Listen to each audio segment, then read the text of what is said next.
Okay.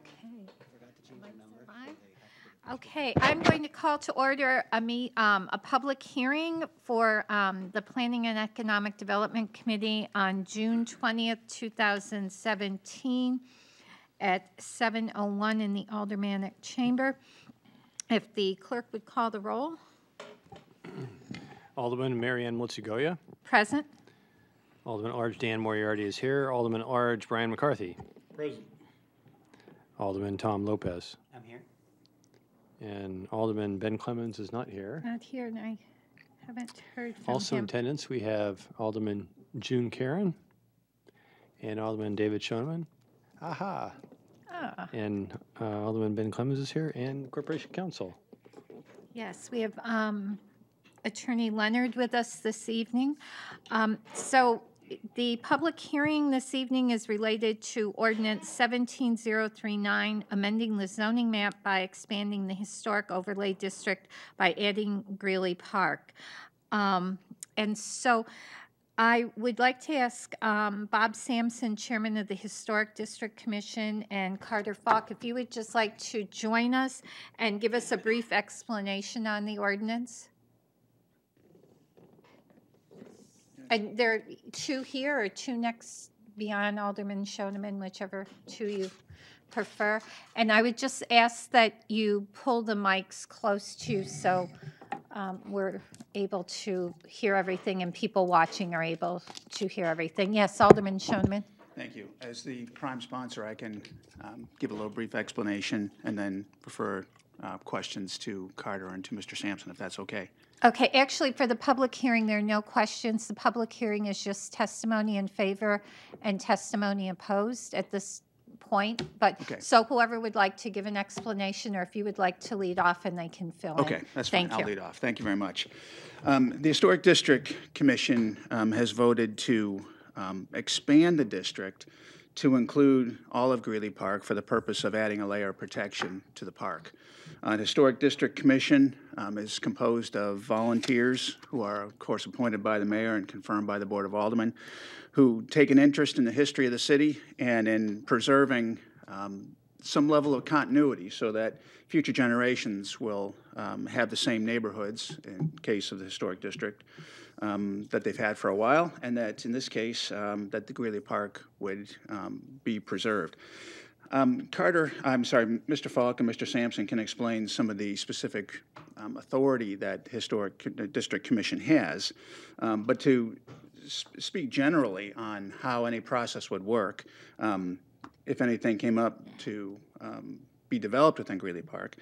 As you know, the final say actually I shouldn't say the final say, but the authority for making changes to Greeley Park rests with the Board of Aldermen. Board of Aldermen is the trustee, essentially, of the park on behalf of the city and makes decisions to add something or to take something out. I envision that if this ordinance were to be enacted, that if a proposal came to the Board of Aldermen would decide, as they would on any such proposal, to approve it or disapprove it. And then once that was done, then it would go to the Historic District Commission for their input, and then on to Planning Board or zoning for their jurisdiction as well. The Historic District Commission would not have veto power. It's not taking power away from the Board of Aldermen. The Board of Aldermen would not cede anything to the Historic District Commission. It would just be a chance for the Historic District Commission to weigh in on aesthetics, make sure that any proposed construction in the park was consistent with the history and the intent and use, those kinds of things.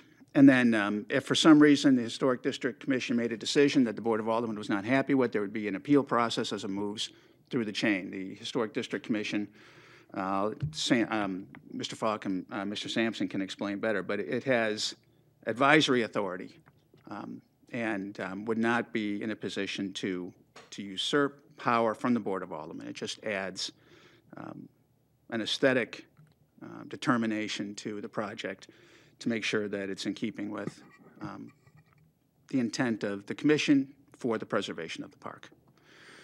And now I would ask Mr. Sampson or Mr. Falk if they'd like to add anything to that. Okay, and I would just, again, the purpose of you presenting is just to, again, further explain the ordinance. And then after this meeting, we'll then go into the regular meeting of PEDC, and you'll have another opportunity to make public comment. So just so you're aware of what the process is. So please, if there's something else either of you would like to add, and if you would just state your name so whoever's transcribing will know who's speaking, please. Robert Sampson, Chairman of the Historic District Commission. And thank you for joining us this evening. I'm sorry? Thank you for joining us this evening. Well, I'm pleasure to be here and honored to be here. Perhaps I can best comment with a letter that I wrote, dear members of the Planning and Economic Development Committee. The Nashua Historic District Commission has unanimously voted to recommend the addition of Greeley Park to the adjoining historic district. We urge your support of this recommendation.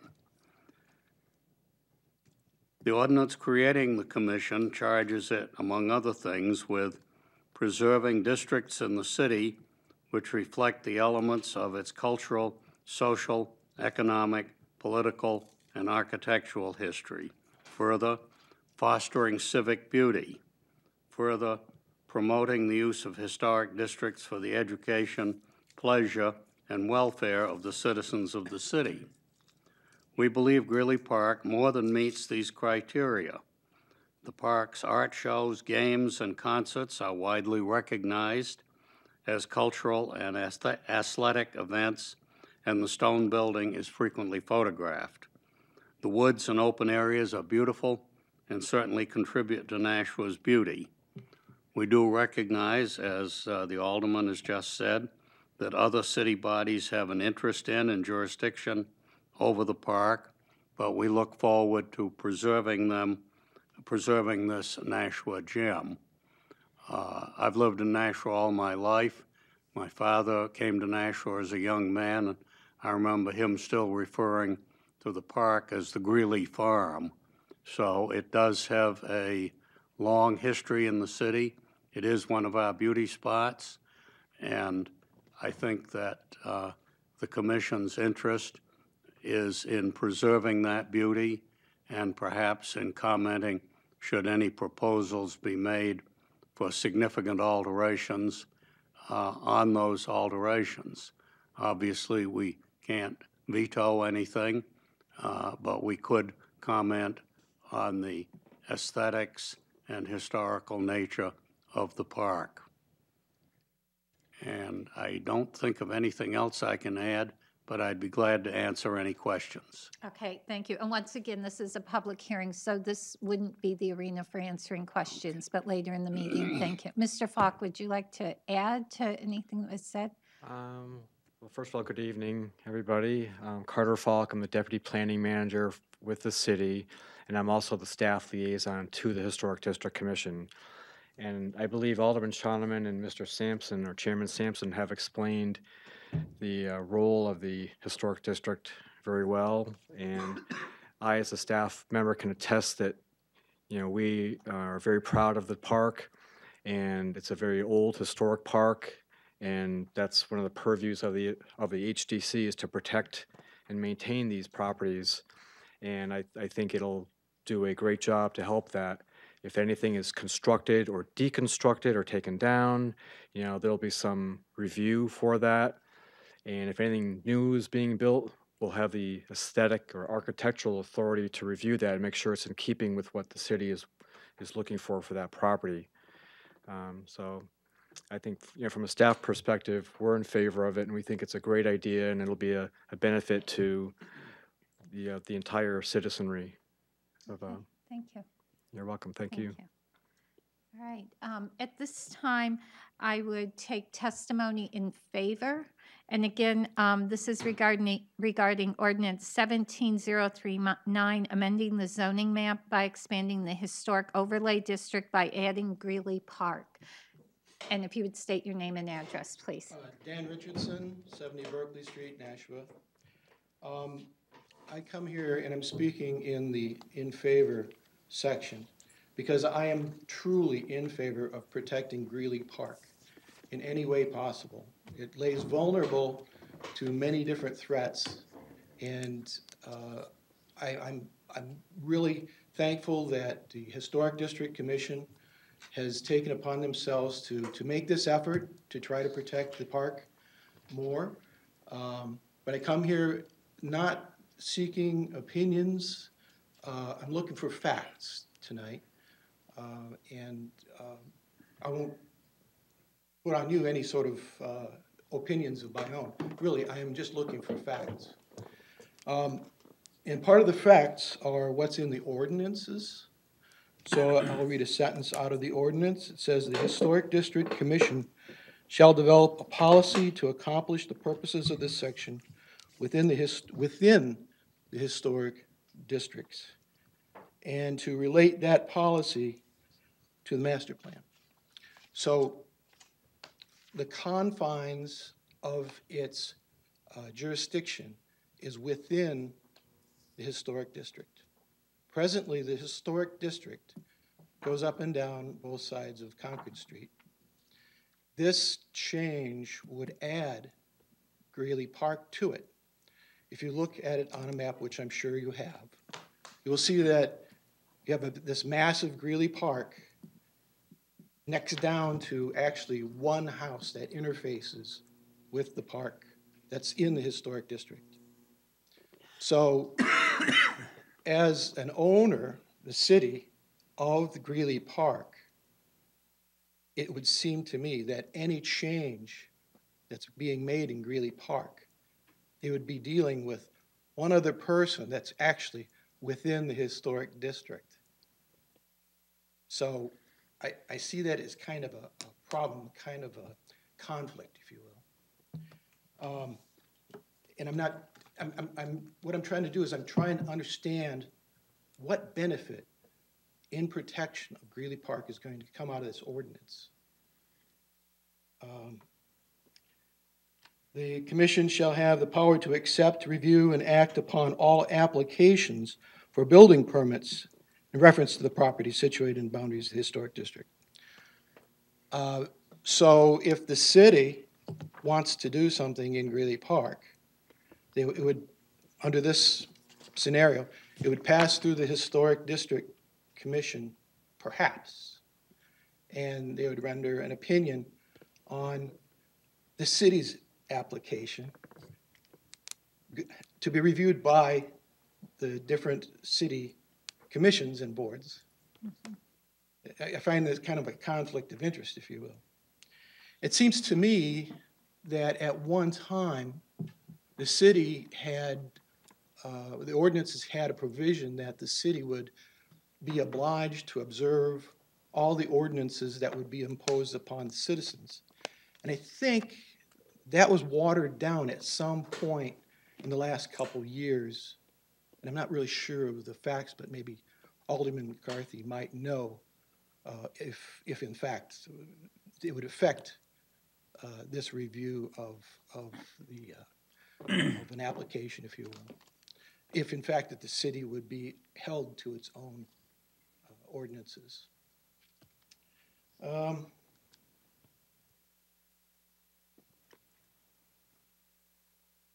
It says, such power of review and approval or disapproval shall be limited to those considerations which affect the relationship of the applicant's proposal to its surroundings, to the locating and arrangement of structures, and to the architectural treatment of exterior features and finishes of structures. So it looks like there would be some form of voicing an opinion by the Historic District Commission on positioning of anything that might be new in the park, and how it might appear. And then if we go on to subsection B, oh, this is it. It says, this is really the meat of it. It says, "The commission shall review the physical, social, and cultural assets of the city and recommend the establishment of areas within the city for designation as historic district." So that's apparently what we are presently doing. It addresses specifically physical, social, and cultural. The chairman, when he was reading, he went on quite, mentioned a lot of different aspects which he said that the Historic District Commission has jurisdiction over, or would have a say in, should I say. I believe that they give an opinion that's provided to the planning board. But I don't read all of those that he mentioned actually in the ordinance. So it would be perhaps a good thing to change his ordinance to cover all those things that he mentioned, the different aspects, because it sounded really good. So my primary thrust here is, what specific protections does this give to the Greeley Park to preserve its character into the future for posterity?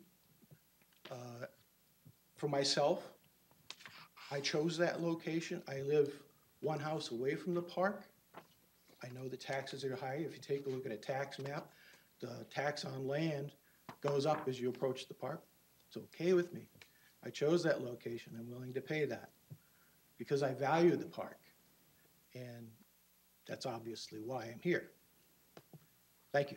Okay, thank you, Mr. Richardson. Anyone else who would like to provide testimony in favor of ordinance 17038? And again, please state your name and address. Yes, my name is Robert Early. I live at 16 Swart Terrace. I'm vice president and acting president of the Friends of Greeley Park, a nonprofit corporation which was organized by interested residents to help protect and preserve the park. The Friends of Greeley Park would support any proposal by the city to promote the recognition of the park as a historic place. The park has many unique historic qualities which we think commend it for this kind of recognition. The park's history extends back to the Declaration of Independence, when Matthew Thornton, the final signer of the Declaration,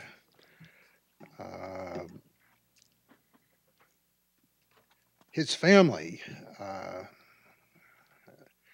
his descendant was J. Thornton Greeley, who willed the area to the city in 1881. But even more significant is the fact that this is just not a vacant piece of green space. This is a park in the classic sense. It was designed by an eminent landscape architect by the name of B.K. Howard, a Boston Park Department consultant who worked with the firm of the famous architect Frederick Law Homestead, who designed the Boston Common. And it seems to me that the people of Nashua should welcome any proposal by the city to promote the stewardship of Greeley Park for the benefit of future generations. Thank you. Thank you. Would anyone else like to give testimony in favor? Seeing none, testimony in opposition? And again, state your name and address, please. Hi, can you guys hear me okay? Yeah. All right. My name is Jamie Turbine. I live at 35 Chester Street. And my reason for opposing it is fairly simple. It's everyone's park in Nashua. It's not Ward 3's park. It's not the Historic Commission's park. It's everyone's park. So if there are changes to be made, it would come before the Board of Aldermen, and there would be a process similar to this one. If someone were opposed to the changes, they could come and speak. They could come and address you guys. They could come and do what I'm doing now. to me, it doesn't seem like there needs to be another layer. There doesn't need to be another decision-making entity in the mix. If there's a proposal to make a change to the park, the members in the historic committee are Nashua residents. We can do this. You know, I think you guys do great work in preserving the character on Concord Street. But I feel Greeley Park is a different entity. It's not something that should be locked in a stasis in a particular point in time. I think it has to evolve as a public park. It's part of the greater community. So that's why I wanted to come and speak in opposition. I respect the aesthetics. I respect the motivations of trying to make it you know, a reflection of Nashua and a reflection of the community. But ultimately, it's a public park. It belongs to everyone, no matter what ward they live in. And I guess those are my comments. Thank you. Thank you. Anyone else who would like to provide testimony in opposition?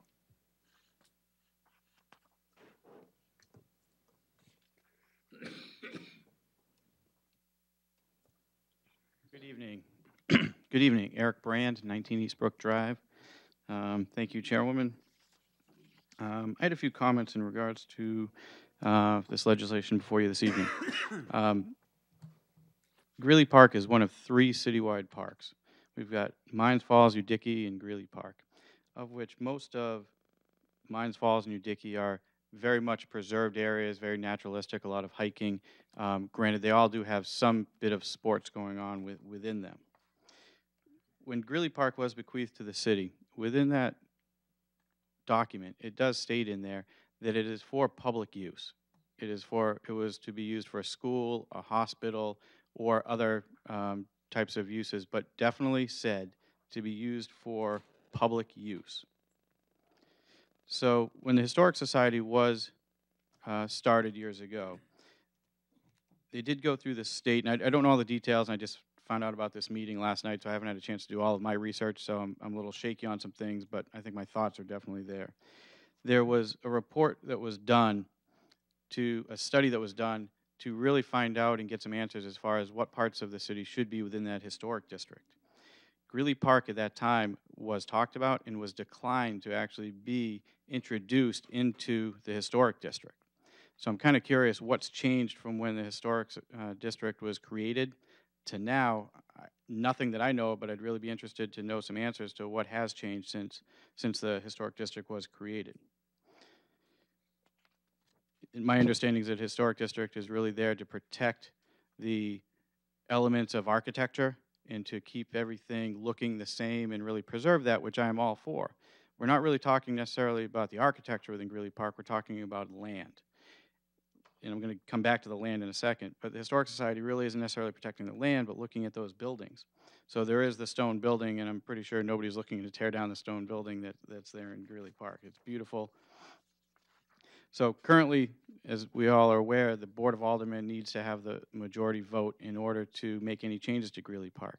So going in and adding in the Historic Society to this and making that extra layer, which is not necessary when the full Board of Aldermen, which can have some changeover and new thoughts and new ideas and things, definitely has that full control, and adding another layer can make things much more difficult for some of the needed changes or additions or renovations that need to happen at certain times throughout the future of the park.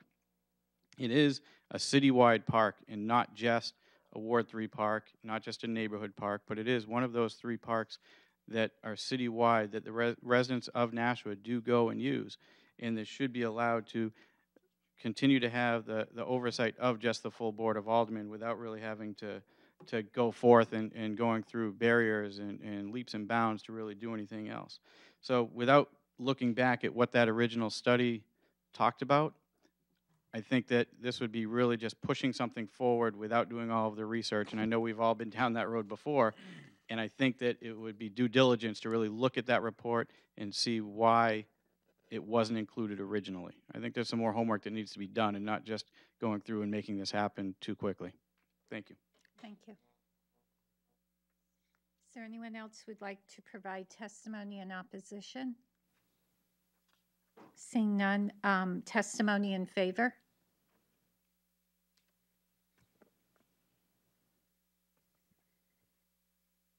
If you would just state your name and address again, please. Okay, Dan Richardson, 70 Berkeley Street, Nashua.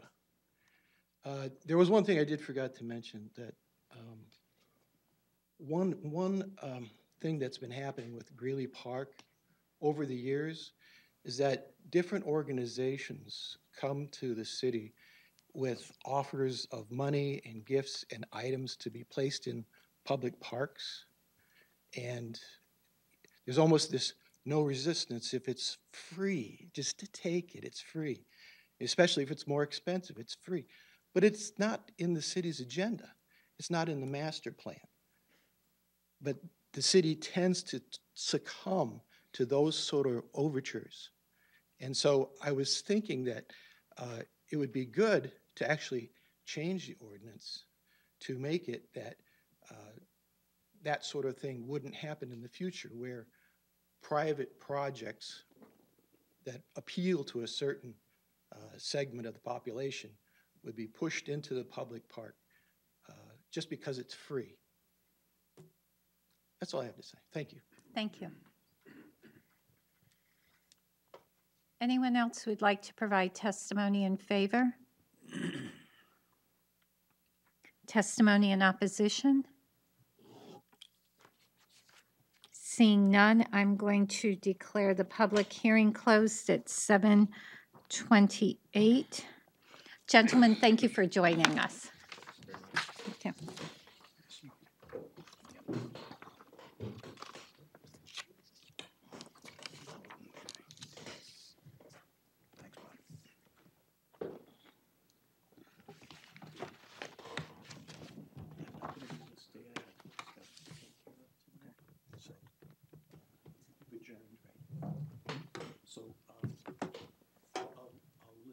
I'll read the minutes.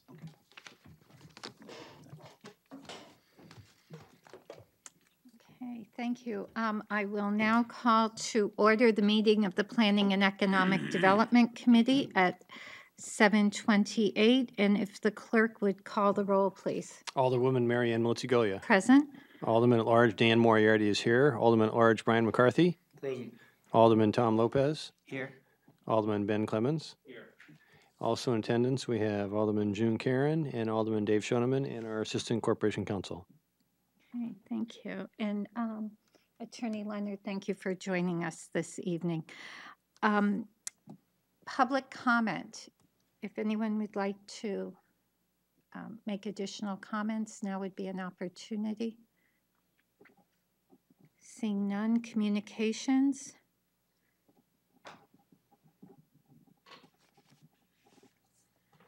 We have none. Unfinished business. We have none. New business resolutions. We have none. And new business ordinances. We have O-1739, endorser Alderman Dave Schoeneman, amending the zoning map by expanding the historic overlay district by adding Greeley Park. Okay, and I will just comment that this was also assigned to the planning board, and at their June 1st meeting, they offered a favorable recommendation. So do I have a motion? Alderman Moriarty? I move to recommend final passage. Okay. So Alderman Moriarty has moved to recommend final passage. Discussion, Alderman McCarthy.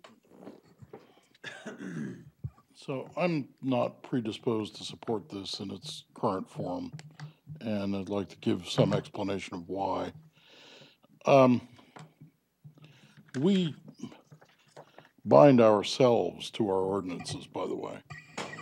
There's an ordinance that was originally passed as 16-100 in the old scheme. It's now 190-2, I believe, which says we'll follow our own ordinances for site plans.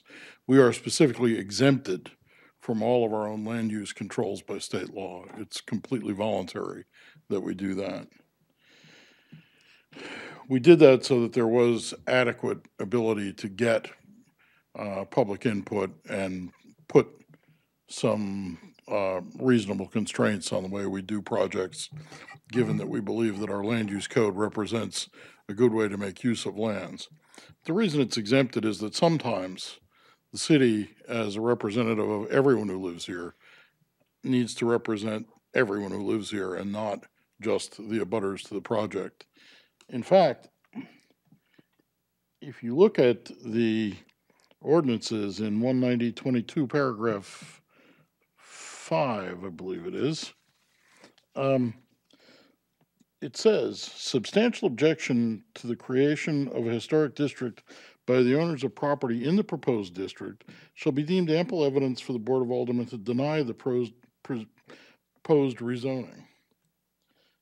Well, we've heard tonight from, I think, 4 of the owners of Greeley Park, 2 for and 2 against. We haven't heard from the other 86,000 people who own it. And I have seen commentary from other people that was not in support. So also the protection is our voluntary compliance with the ordinances.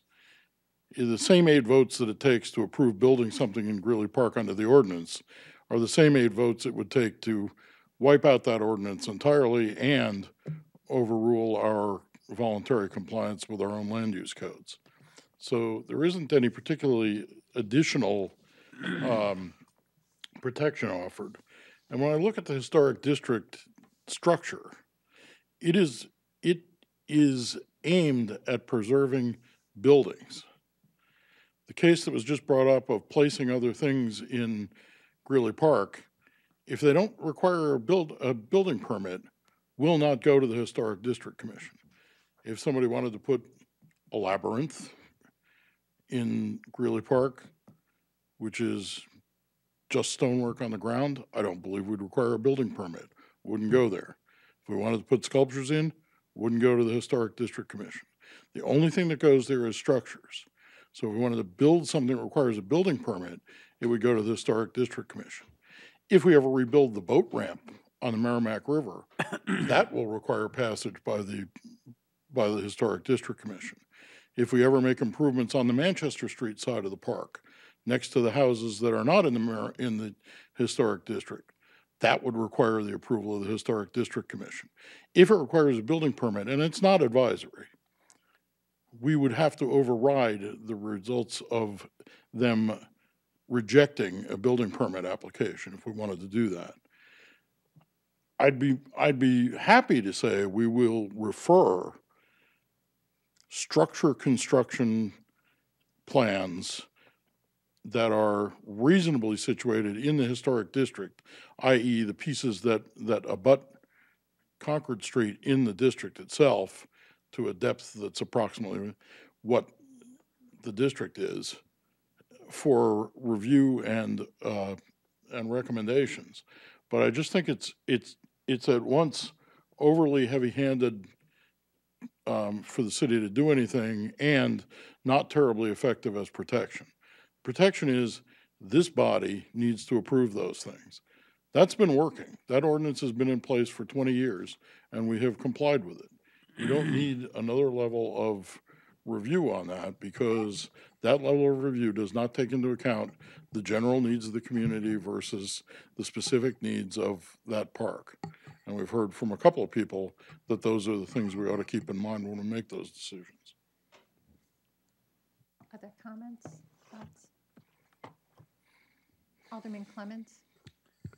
Thank you. I tend to agree with Alderman McCarthy on this one.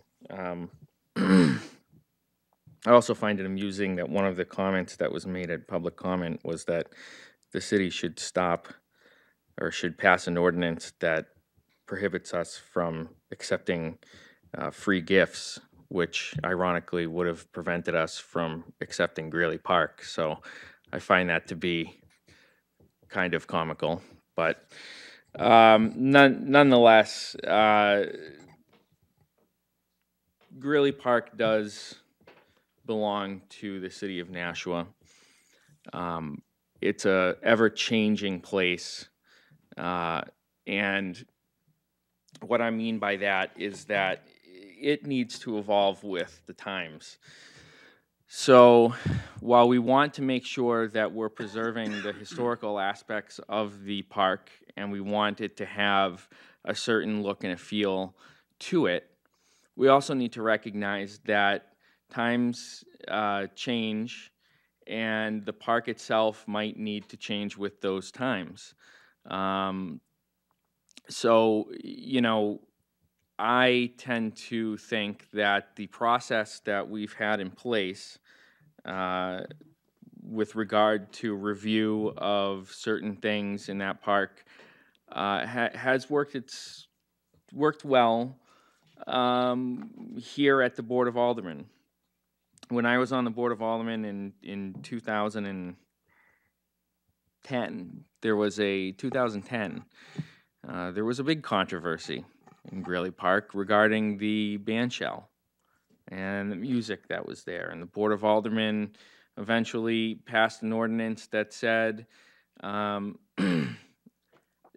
you know, you couldn't bring amplification in from the outside. You could only use the amplification that the city provided at the park. That was debated and discussed at the board level. The community was involved. There were many different opinions, and ultimately that was the compromise that came out of that. I believe that in the past there's been debates, although smaller, on the gazebo that's there. Certainly the Legacy Playground comes to mind. I think that was probably the most recent big topic. So over the years, these things have played out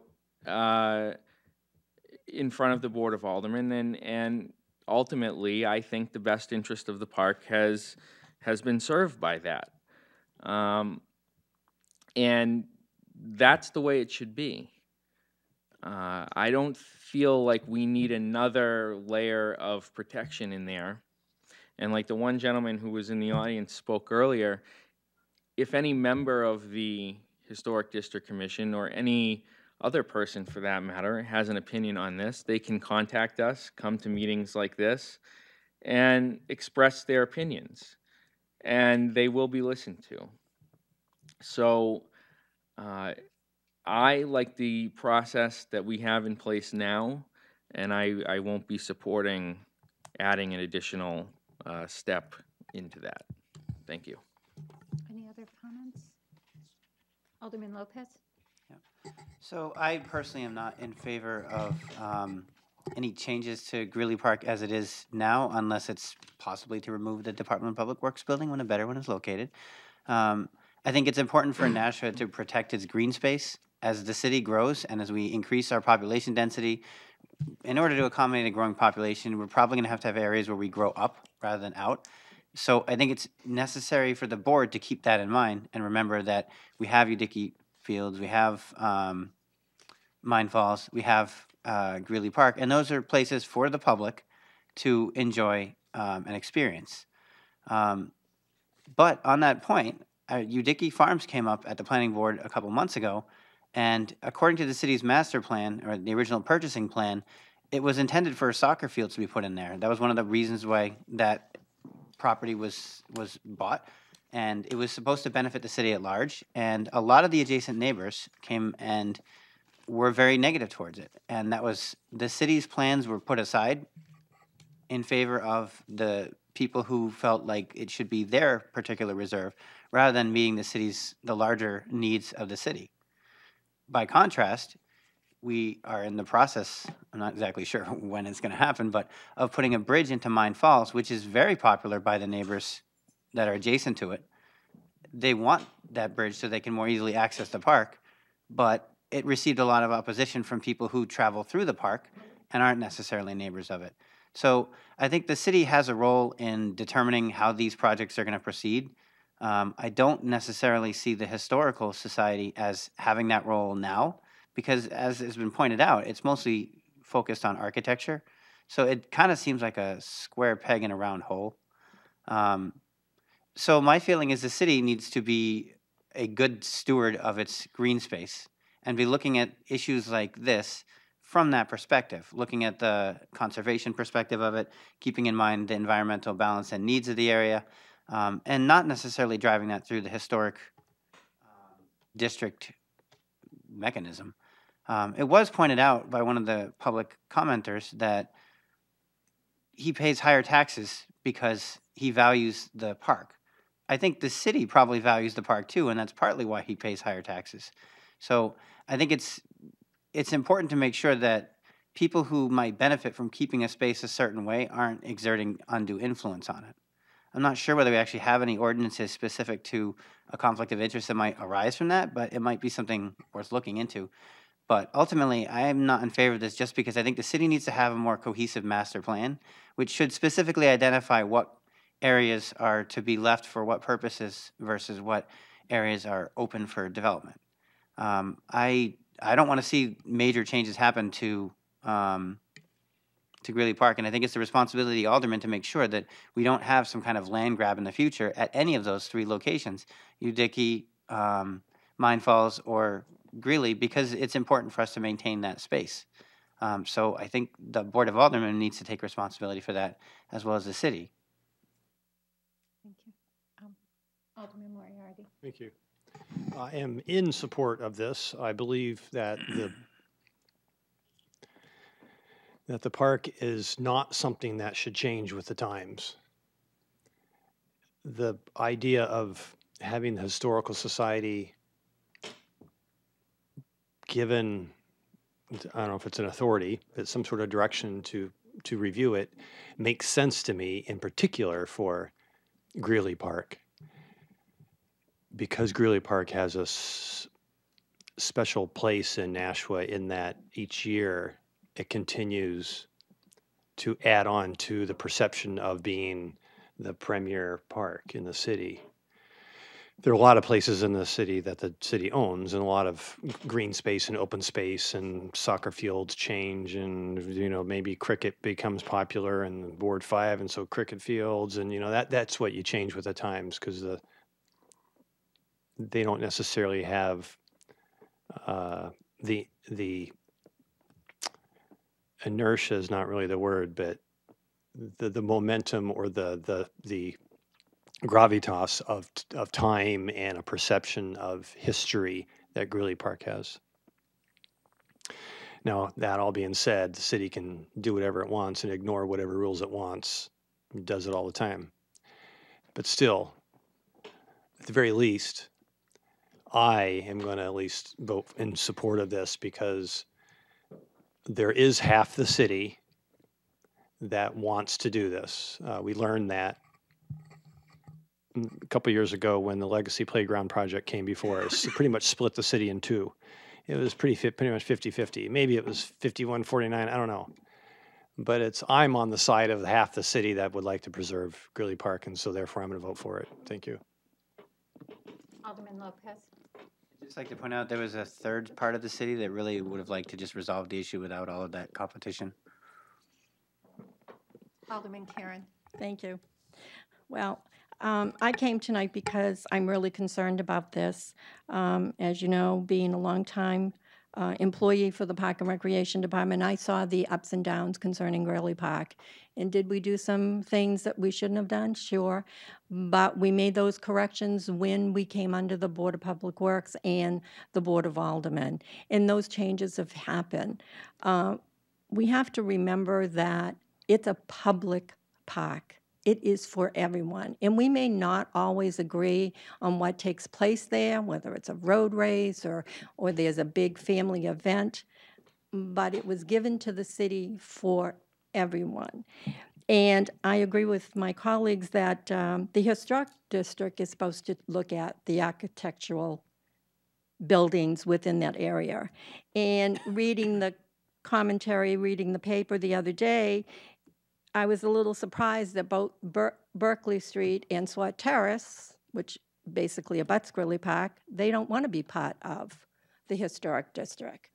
So if they don't want to be part of it, and we're just looking at land, granted, would we put up a building at Greeley Park again? No. As Alderman Lopez says, eventually we'd like to move the Park and Recreation crew out of there and then open that space up. But you figure you've had gardens there since World War II. You have the other activities. Yes, we got money from the Rotary Club to put in the band shell, and we have a lot of activity there. But that's what a park is for, whether it's Greeley Park, whether it's Sullivan Park, whether it's Mine Falls. That belongs to the community at large. And, you know, considering the legacy playground, I certainly don't want to see us go back down that road. I think that legacy playground's in an area where I've had a lot of people say it's wonderful, that it's over at Fair. But I will not support this. I think that we're just adding another layer that is not needed. We have Public Works and we have the Board of Aldermen. And if they have questions, I don't have a problem with them asking, but I don't think that's a need that we have at this time for Greeley Park or any of the parks that are in the city. Thank you. Thank you. Anyone else? Comments? Alderman Schoeneman, then Alderman Lopez. Thanks. I'm not on the committee, so I wanted to hear from Thank you. the folks who were on it first, and I spoke earlier. This is a green space, and I guess you're right about, the comments are right about the preservation or the authority over architecture that the Historic District Commission has, and that's different from open land. But there is a sense, I think, among the members of the Historic District Commission, and again, these are just volunteers who are trying to help preserve the city, that they want to have, I think, some means to have legitimate input, not just, or more authoritative input, not to stand simply here at the microphone, but in recognition of the fact that they are charged with preserving historic area in the city that's in the same general area. I think that the desire would be to have a Historic District Commission be able to weigh in on something as a commission as opposed to as individuals. I think we've asked those people to volunteer for a position where they can weigh in on things regarding the city's history. So to have them weigh in on the disposition or development or preservation of Greeley Park, to me sounds like a reasonable thing. Now I know, of course, that the ordinances exist as they exist, and as much as I might like to do whatever we can to preserve green space so that it's used as green space, not used as something else. I mean, the use of the park by everybody is important, but to make sure it's used as green space and not as a parking lot, for instance, that would serve a lot of people who might need more parking. But to let that kind of thing happen, as a hypothetical example, I think would be a big mistake. It should be preserved for the purpose of green space that everybody can enjoy. And I just think that the Historic District Commission has personal knowledge and, if not authority, at least personal knowledge and expertise in those kinds of things. I have a question, if I may, for Alderman McCarthy. You mentioned that you don't like it as presently written, but you would favor some kind of a referral of a project to the Historic District Commission. How do you see that working, if I may? Alderman McCarthy, please. I think we'd have to go back and look at the limits of where that is, because I think just based on the scope of the park, it doesn't make sense to do it for everywhere. As I mentioned, the boat ramp is nowhere near the Historic District, nor is the Manchester Street side of the park. I think what we could do is to figure out a way where basically if we anticipate building a structure, that prior to that we refer it to the Historic District Commission for an advisory opinion on what we ought to do. And I say to do it that way because our regulatory powers are basically implemented in a combative way. It's you finish all your planning, you spend all your money, you get everything done and finished, and then we'll say yes or no. It's much better if at the conceptual phase of building a building there, we went to the Historic District Commission and said, this is what we're looking at. And the Historic District Commission came back and said, well, that architecture's out of character, you know, instead of a one-story sprawling building, you ought to build a two-story building that looks more like the other buildings on the street, and the exterior finishes ought to look like this.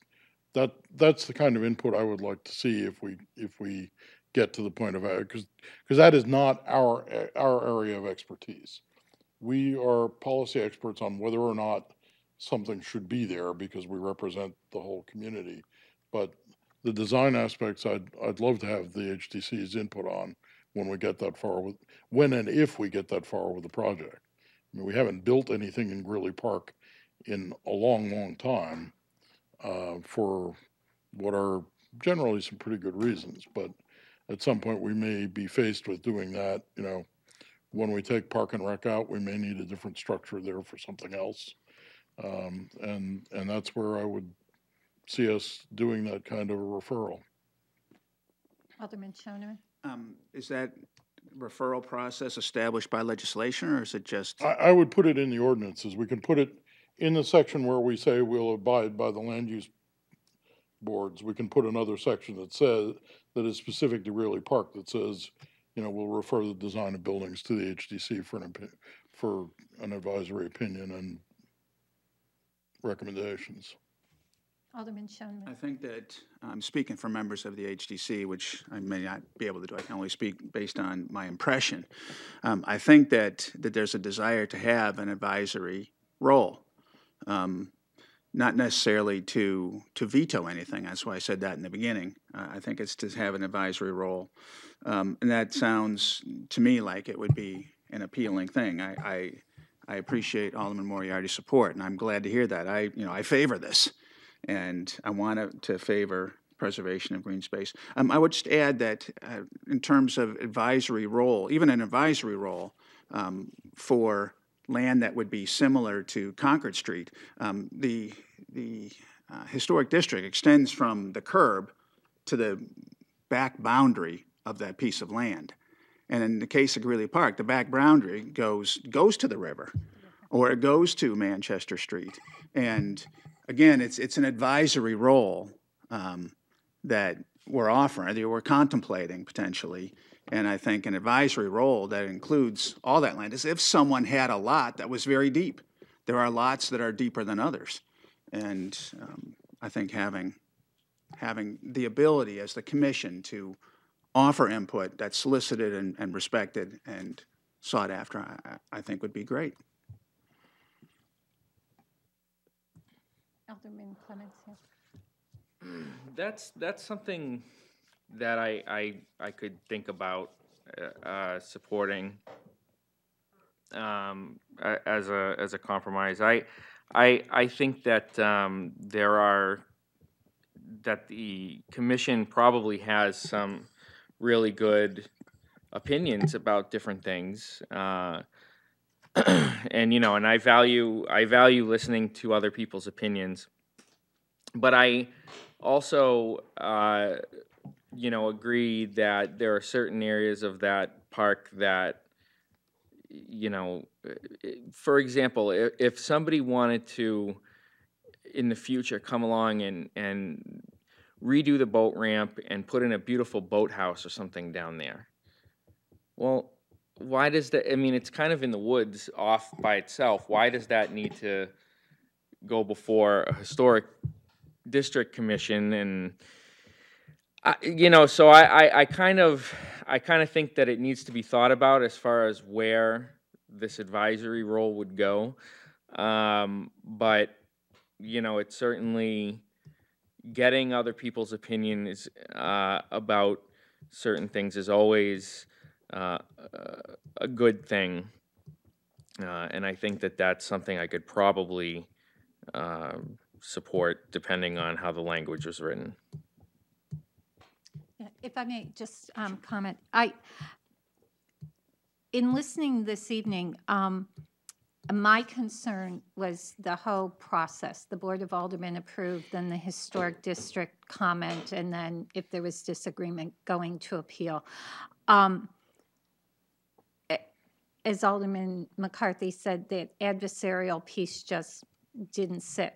And it seems like the input should be earlier on in the project. And because Greeley Park is a very large piece of public property, I do think it evolves. But at the same time, it does have a historic nature. Because of where it's situated, there's certainly concerns about how it looks. It's part of the face of the city. And so I think if there were some mechanism, as Alderman McCarthy suggested, for having formal referral to the historic district, as we did to the planning board. And so it was an early weigh-in. Because I also think Parks and Recs obviously plays a part in that. So as we look at projects that would come before us for Greeley Park, looking at who are the people who we really think have the expertise and we need to have weigh in early on.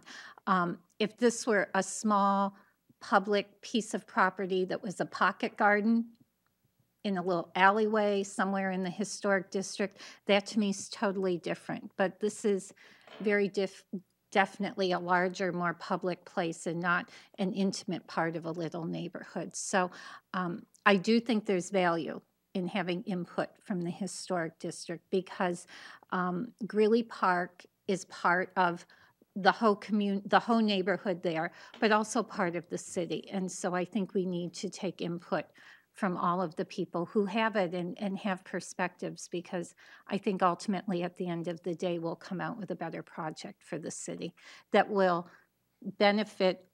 What we all want to have is that Greeley Park is maintained for everyone to enjoy and be a great face for the city. So Alderman Lopez. Yeah, I was just thinking that if we have the Historic Commission in an advisory role, we shouldn't necessarily pick and choose when we want their advice. Although it would be relative to historical issues, we may not necessarily know of it. Like the boat ramp, for all we know, is some epic struggle between the early settlers and the Native Americans, or it might be that some historical landmark. We wouldn't necessarily know that, whereas the Historic Commission would have people on it that are looking all of that up. I'm also thinking of the area by Grand Ave, where last year the mayor had a public town meeting at the Boys and Girls Club, and several of the neighbors came out and expressed interest in becoming part of the historic district. They weren't sure how to, but their understanding is that those houses belong to the mill managers, and there's historical relevance there that may not be fully known to the public. So I made a comment earlier this evening when I was talking to someone else that the problem with cutting down trees is they take forever to grow back, so there's a consequence to doing it. And the problem with removing historical landmarks, as the city looks at its stages of development, everything is you can't really get them back. It takes, a long time for some significant piece to really be treasured. So I think I invite the Historical Commission to take a very active role as we develop our upcoming city plan, because we've been talking about needing to do it, and part of that plan probably needs to be identifying what areas are of significant historical value, so that at least there's some kind of flag to the Board of Aldermen that, no, don't put something there, or at least check before you do it. In the same way that I think that we also need to have a plan to approach green spaces, and spaces that we need in order to maintain the balanced culture of Nashua. We need to protect those too. And I think there is some marriage of the two when you're looking at Greeley Park, because how often are we going to get a noted landscaper who does something a couple hundred years ago and creates that kind of a classic look? That's something that if we do build up the city around it, we want to maintain that. We want to be able to look back at that and say, this is something uniquely special to our city. So I think personally, I would encourage focus on the master plan so that we are making intelligent steps as we go, rather than just dealing with things one situation at a time. Other comments? Alderman McCarthy. Can I ask a question of Mr. Falk? Sure. Mr. Falk, would you like to just to the mic or one of the seats, whichever?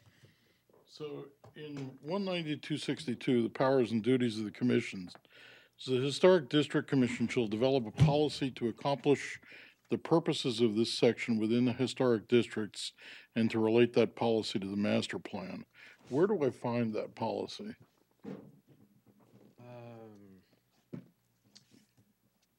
The The only thing I can think of is it might be in, I don't have a copy of the code book with me. It may be the copy of the ordinance that describes the duties and responsibilities of the historic district. That may have some policies that kind of coincide with the master plan. Because that's really what the HDC, that's what the Historic District Commission's role is, to review building permits for construction. But the ordinance anticipates that there'll be a written policy by which they're evaluated. Well, there are some points that the HDC is supposed to look at for approval of a request that's in the ordinance. If I had a copy, I could probably show. The only thing I can find, historic district, let's see, historic district, such power of review and approval or disapproval shall be limited to those considerations which affect the relationship of the applicant's proposal to its surroundings, to the locating and arrangement of structures, to the architectural treatment of the exterior features and finish of structures, and to the compatibility of land uses within the district as they may be deemed to affect the character and integrity of the district to achieve the purpose of this article. Is that? That's what I believe it is. I think there's about 7, 8, or 9 of those policies where you're reading from, and that's really what the HDC is supposed to look at when they're reviewing applications for approval. I believe those are the policies that they look at, or like the points of law. May I just ask a question? Is there like a formal document that the HDC uses that, like if a plan were to come before you, you would use it to rate or comment on? Or is it just verbal? No, well, directed. It's the application, and it's also the plans and drawings and pictures, and maybe it's the samples that applicants bring to the commission for their review and approval. So it's a combination of everything that is submitted to the committee for review, because everything is different. Because sometimes they get applications for just signs. Sometimes they're for decks.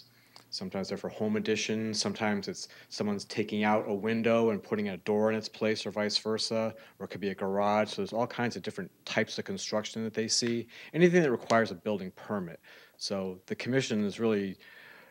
That's their scope, is to look at that construction and make sure that what they're doing is in keeping with the character of the structure. So they're not putting up a contemporary addition onto a colonial type of a house. Right, but there's no written document that like members of the commission would use to say, okay, this is in keeping or whatever. I don't know if I should speak. No, please. Well, I know, like, for example, in the planning board and the zoning board, they have specific points of law that are in the RSAs. The HDC doesn't have those type of specific points of law, but there are policies which Alderman McCarthy read that they do have to look at or mention or talk about for reasons for approving an application. Okay, so thank there you. are things like that. Alderman McCarthy. But I guess the point I'm getting to, if I file a site plan, we have a vast set of regulations on site plans that says how much parking you have to have, what the slopes of your detention basins have to be, how much water they have to hold, and how long they have to detain it, et cetera. I don't see a single thing in here that tells an applicant what they have to do to produce an application that is likely to pass muster with the Historic District Commission. So how does an applicant know what they need to do? If I'm a homeowner on Concord Street and I want to make an exterior change to my house, how do I know, other than going through the entire exercise and filing a finished building permit, whether it's going to pass muster or not? Well, our application does have a part in it that describes what exactly people have to submit along with the application. So it'll be like detailed drawings, dimension drawings, color samples, for example, whatever they're doing, whatever the case may be, whether it's a shed or a garage or a gazebo or a sign, we'll have to have detailed drawings and pictures that show what they want to do. So it's not like I know what you're talking about. There's not like a specific guideline that if you have a sign, for example, that you want approval for, it has to be non-lit, it has to be muted colors or colonial colors. There's not anything like that. It's seeing though that they're an architectural review board or an aesthetic review board, they look at kind of like what things look like and how the aesthetics of what is proposed is going to fit into the character of that building and in context to where it is in the city. Some things are different, whether it's a single-family home on Concord Street, or it could be a small sign in Railroad Square, or it could be the 3 new homes that are being built right across from the Historical Society that are all doing a really nice job of. So everything is different. So there's really not exact points of law for a house. Like a house doesn't have to be certain characteristics as far as the style of the house. It could be, we've seen many different styles of homes being built in the district, and they all take into consideration the age that it was built in, whether it's a Victorian or Italianate or a colonial. So there's not really specific guidelines that you have to meet in order for get approval. It just has to meet the aesthetic qualities of that structure and the age it was built. Okay, Alderman McCarthy and then Alderman I would Clements. submit there are very specific guidelines you have to meet. We just won't tell you what they are.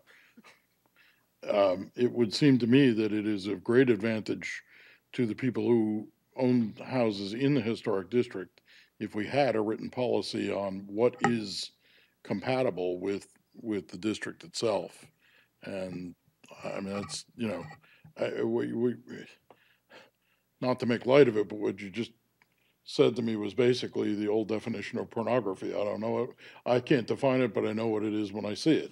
And it's a matter of taste to 2 different people. Someone who buys a house may come up with a plan that they think is entirely in keeping with the neighborhood and have it rejected by the HDC. That is correct.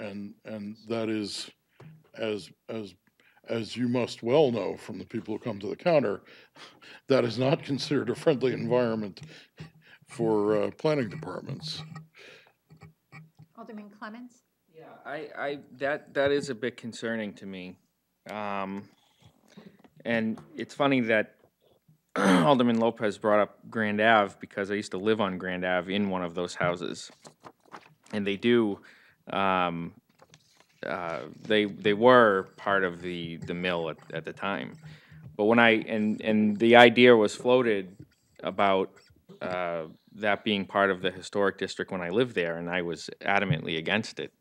And the reason being was for things like that. I don't want people to tell me what I can and cannot do on my own property.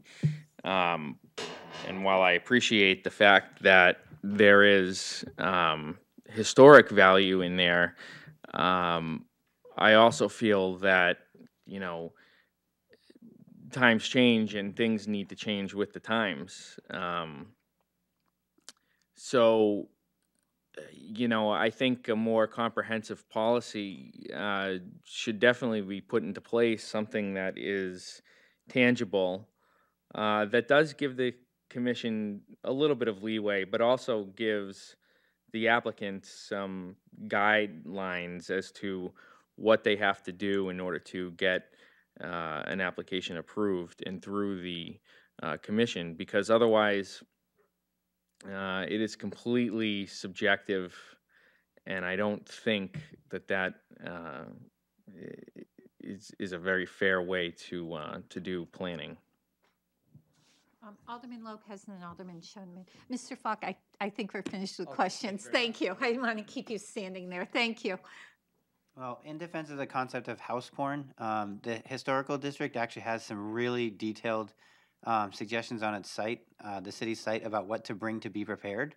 So I don't think it's a complete shot in the dark. I think they're responsible in terms of saying bring existing photographs of buildings on all sides, photographs of the building in context, older photographs of the building if available. But I think advocating for specific priorities and making those publicly known, again, it's part of the master plan. I'm kind of harping on that, so sorry. But I think that's an opportunity for historical district to make it known what priorities we need to protect, so that there's a little bit of leeway. Like, I wouldn't want to see exact dimensions of signage or which colors are acceptable and which ones aren't.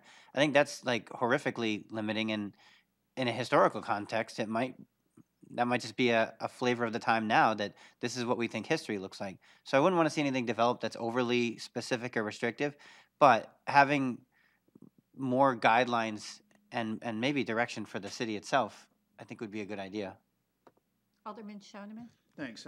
I appreciate all the comments about the master plan. I think it's really important that as the master plan is looked at again, that the history of the city be encompassed in that plan. And I think the Historic District Commission would be happy to weigh in on those kinds of things.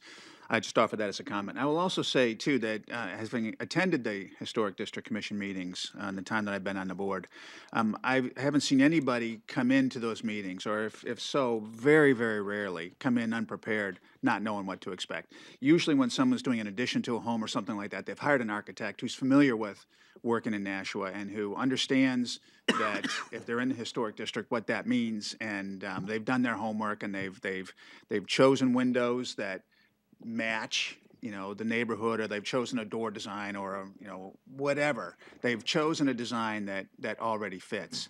I will also say that a big part of what the Historic District Commission meetings are about is about public comment. If someone's got a proposal, there's a public hearing, and neighbors and weigh in on each side, and there's a lot of discussion, and then decisions are made.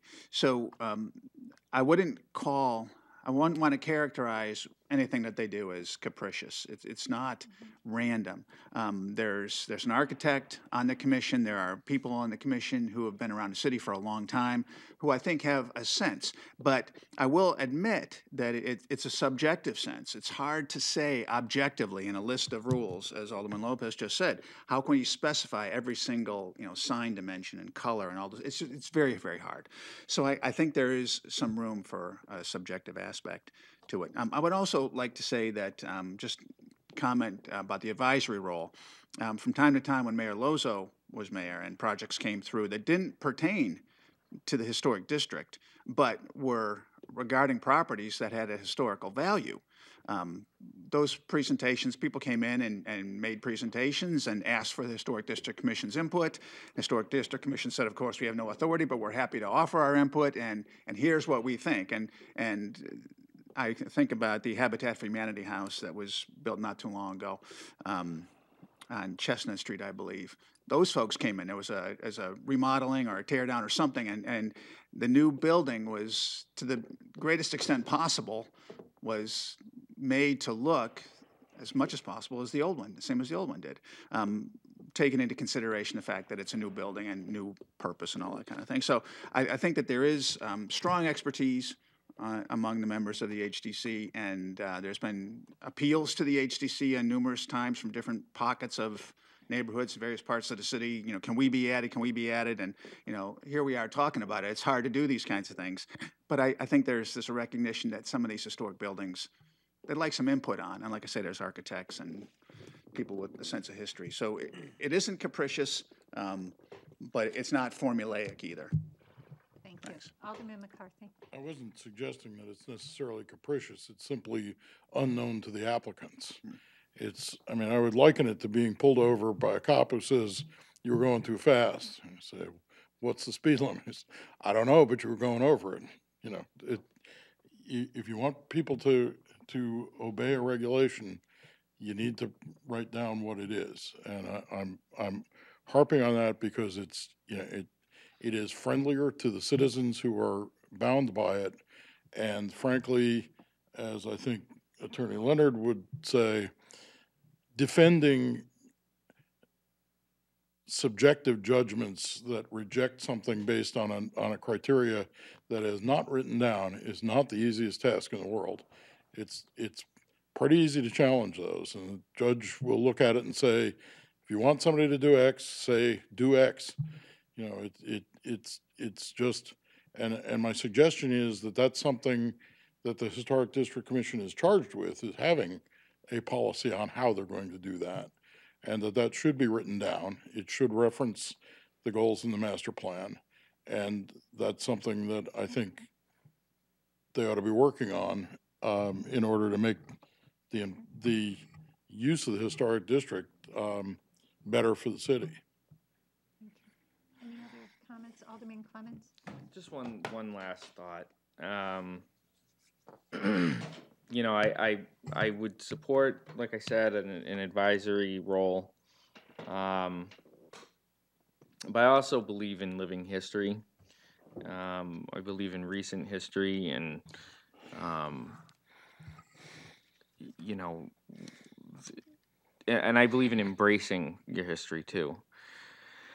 And Paul Foden up at Fody's, when he first opened his restaurant, had a little description of the building and what had been there in the past, and it went through everything, and it went up to like World War II, and then it skipped to Fody's, and and I said to him, "What about its colorful history in between 1960 and when you took it over?" I said, "You ought to mention that, it was sometimes a house of ill repute, as well as a one of downtown's not so greatest bars with the best reputation." And next time I went in there, they had that on there, and I think it's so you're embracing your history. It's not just about going back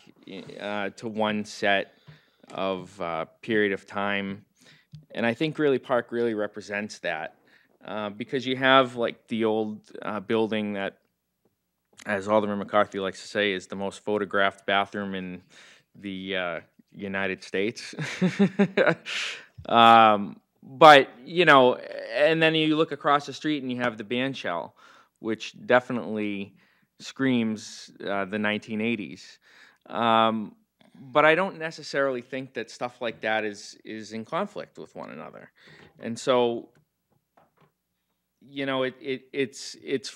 that's just my opinion and how I look at different things, because I like to see history through a lens of continuation, and we are living in history now. So those are my final thoughts. Alderman McCarthy?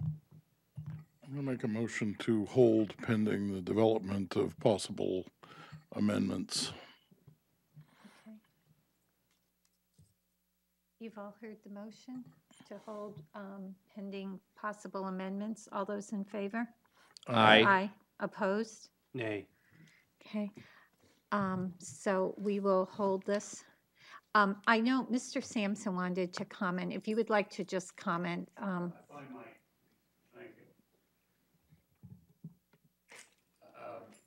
I'd just like to comment on the difficulty, and I agree that a more definitive policy would be a good idea, but a policy that is accurate for an area with mansard roofs is not going to be appropriate for a policy in an area with shed roofs, and so on and so on. In other words, the policy that we have tried to follow is whatever you're doing should be compatible with your neighbors and the character of the area. And you run into difficulties. Somebody wants to build a swimming pool in an area where 1890 houses exist. There were no swimming pools in 1890. So it becomes very subjective on the part of the commission to say what is a compatible swimming pool with an 1890s neighborhood. So I think that it's important to recognize that much as we would like to have definitive policies, in some ways the best we can say is do something that looks like the rest of your neighborhood. And end of that discussion, one other thing, there have been several comments here tonight about the Historic Society and the Historic District Commission, which are two totally different things. The Historical Society is a wonderful organization, and I belong to it, as a matter of fact, but it does not in any way equate with the Historic District Commission. So again, thank you for letting me have a few further thoughts on this subject. Mr. Sampson, thank you for that clarification because I think many of us use those terms interchangeably, and you are correct. The society is very different from the Historic District Commission, so thank you for clarifying that. And thank you for being here this evening. Okay, tabled in committee, we have 017036 regarding accessory dwellings. Alderman Clemmons? I have a question. Has the planning board taken that up? We referred that to the planning board, The planning board, because of the review it got from corporate counsel, the planning board did not take it up. They were waiting for us to take it up in response to the letter that we all received from Attorney Bolton. Okay. So I guess I would make a motion to take from the table. Okay. All those in favor? Aye. Aye. And do I have a motion for discussion regarding 01736? And then I would ask Attorney Leonard to just maybe review the letter that was sent.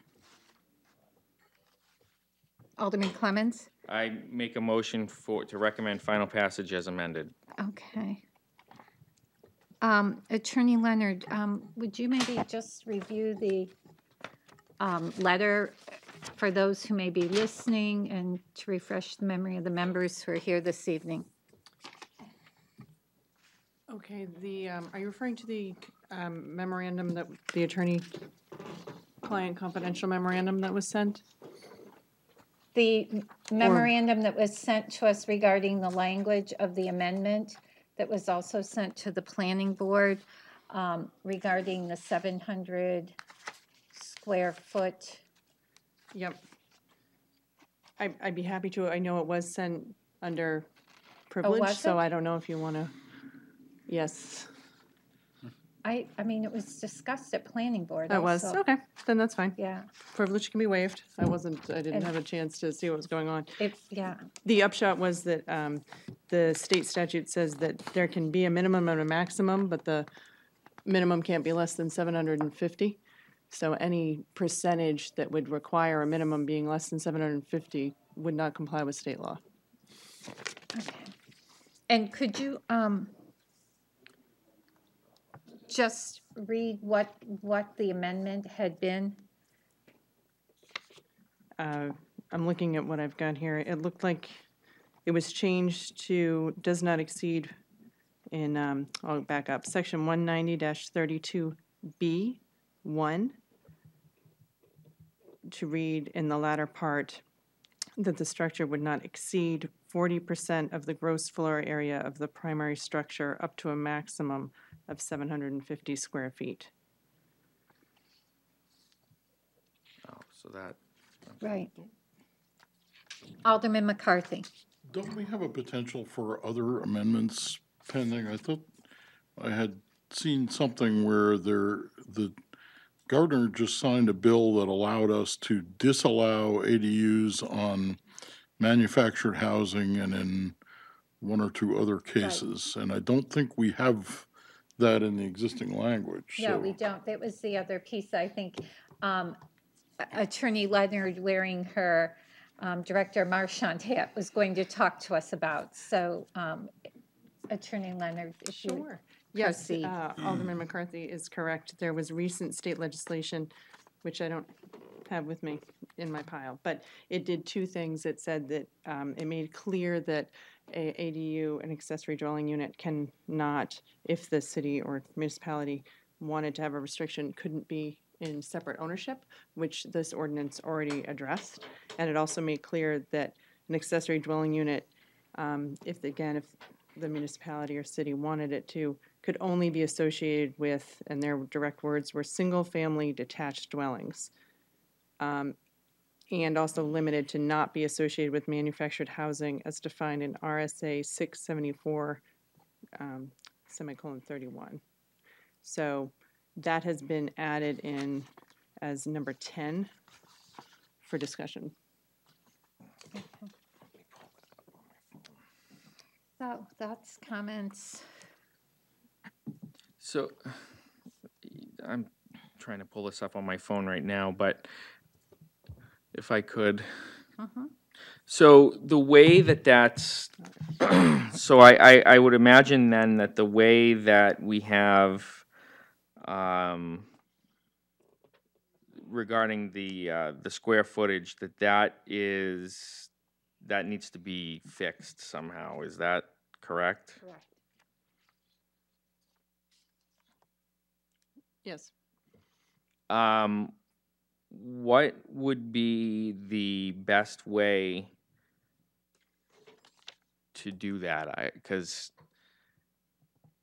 Or should we, or would it be your recommendation that we just say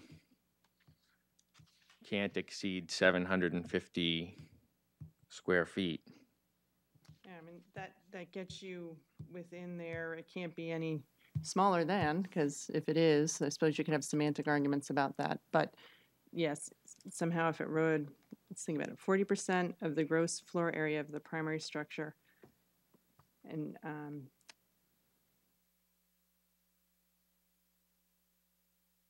was about to say, but no less than 750, but that doesn't quite work. The original amendment to the ordinance, which is an indirect answer to your question, got rid of the percentages for this exact reason and just went with cannot exceed 750 square feet. But there's a couple of different ways. So- to do that, but. Alderman Clemens and Alderman Lopez. We may as well go back to that wording if, Well, I also have I've had a long day. I apologize. So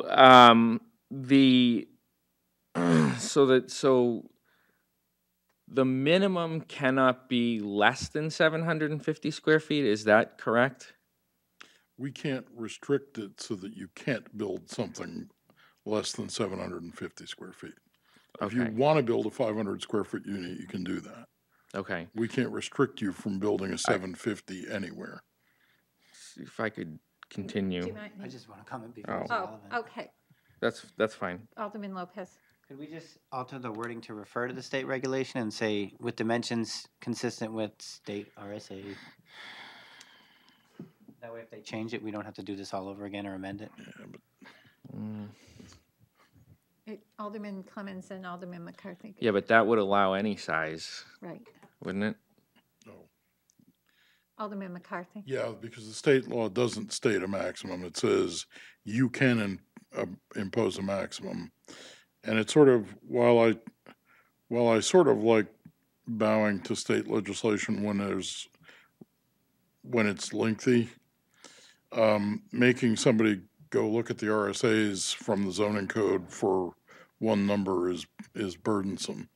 So I would just I would just change that to be a maximum of 750 square feet. Alderman Clemens. Thank you. I'm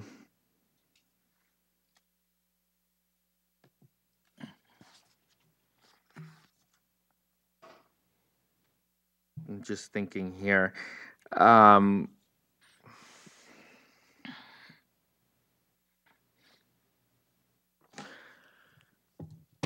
Is that, I guess I'm wondering if we want to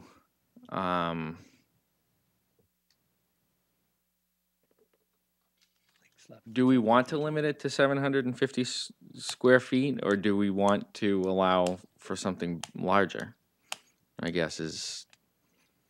Alderman Moriarty.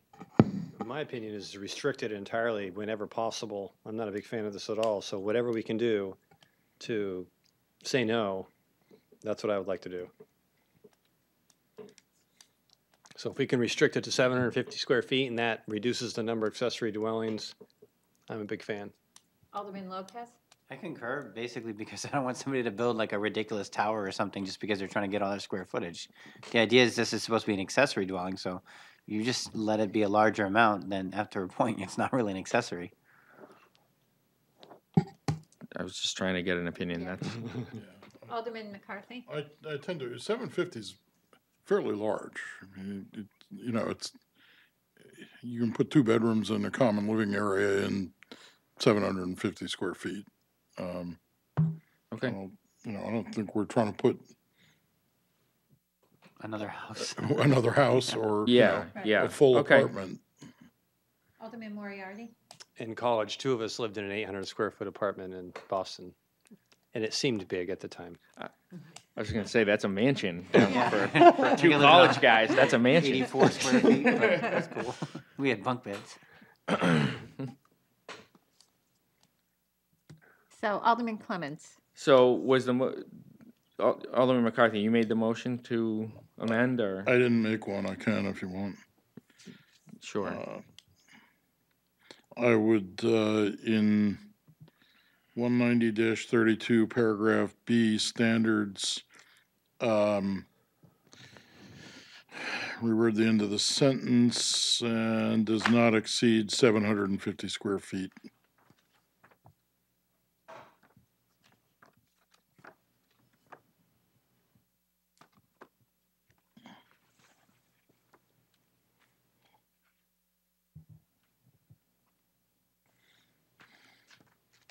So you've heard the motion under paragraph B standard, or B 1, and it would remove the language that we had in there prior to this with a percentage of gross floor space, and just to read not to exceed 750 square feet.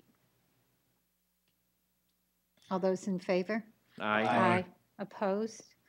So What paragraph is this again in the ordinance? B1. B1. No, the beginning number, 190? 190-32B. Thank you. So it has been passed as amended, and we will refer that. Well, Alderman Clements? that one part passed. The amendment passed. I don't think we voted on the whole. I think we need to wait to get, do we have amendments for the restrictions on manufactured housing, or? Oh, okay. I thought you had said you thought they were already included.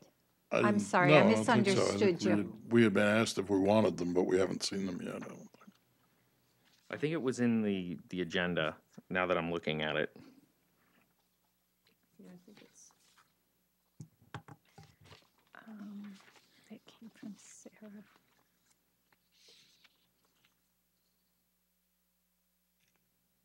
I guess Yeah. I mean, I'd sort of like to see us, and by us, I mean the legal department, review that carefully so that we get the zone's restrictions correct, that it be single family, which would, if it's detached single family, that also eliminates the RA, RB, and RC districts, I believe.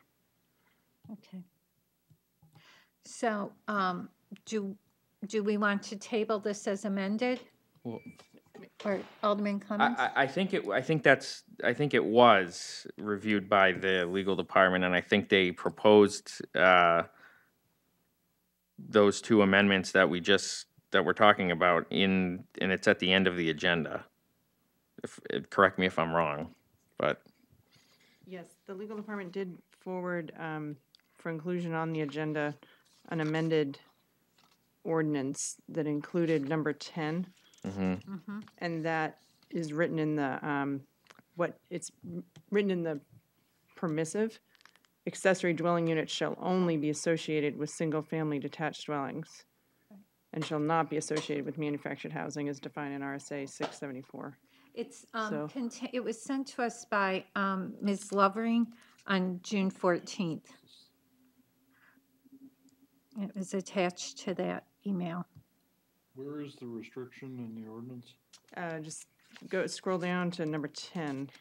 So it's like, Oh, all right. see it, tacked it on the end. And does this one, what does this one do with paragraph 1? Which we just changed. Oh. Oh, all right. So, yeah, so this, with the amendment that we just made, I think this one Right. is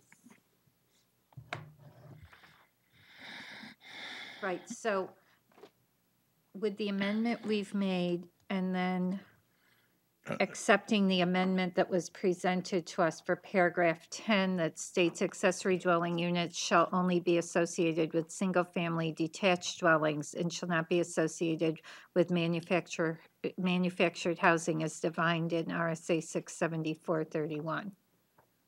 Correct? Alderman McCarthy. I'll move to amend. Okay. So, Alderman McCarthy's motion is to further amend using the wording that was sent to us by legal, which I just read, regarding paragraph 10. All those in favor? Aye. Aye. Opposed? And that amendment passes.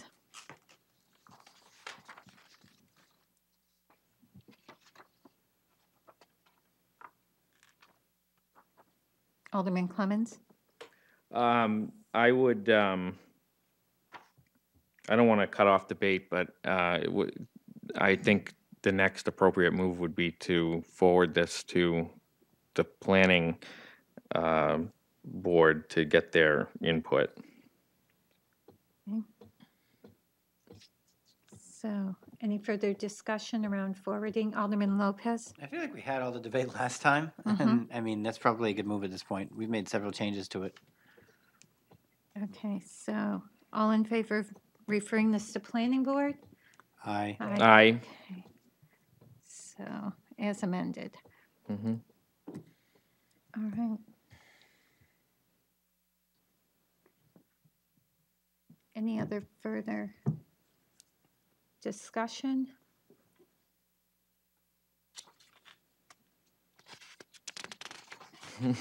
Public comment. Public comment?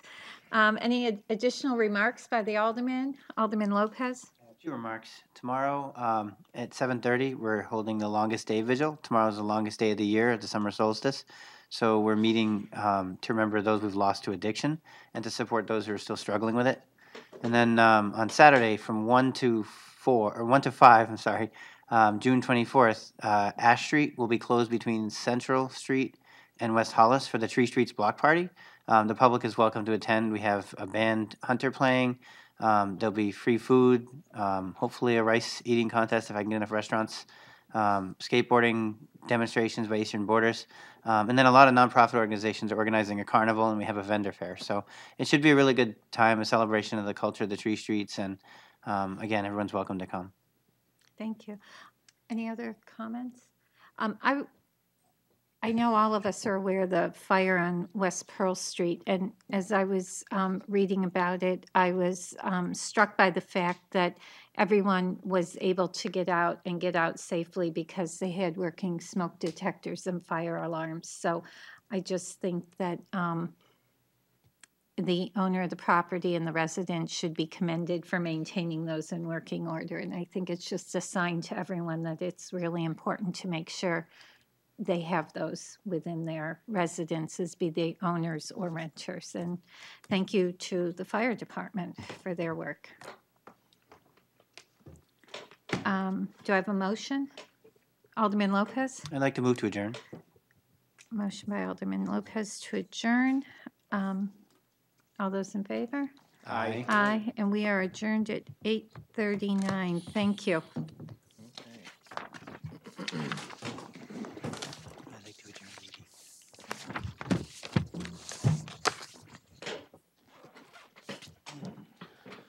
All right, everyone. Good friends and really